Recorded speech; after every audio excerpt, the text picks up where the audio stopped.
So, meron kami nakita. Ito yung kanyang ghost employees.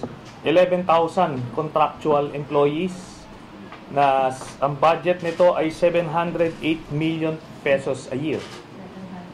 708 million pesos a year.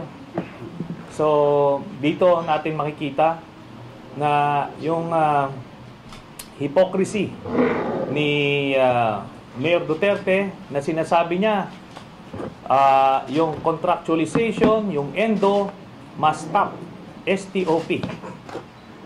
Pero kita nyo rito, since ilang years na, 12 years, yung mga contractuals niya. Pero ang masama nito, ito, mga hindi tunay na tao. Ito ay nasa payroll, and may COA report ito. Ang basis nito is a COA report ng 2015.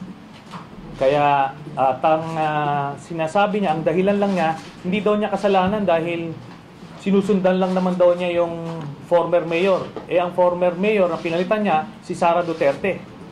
Ito yung na-verify namin at na-validate namin. Yung sinasabi ko sa inyong mga illegal drug protection racket, hindi pa namin nakukumpirma yon, pero doon papunta yung mga impormasyon na nakakalap namin.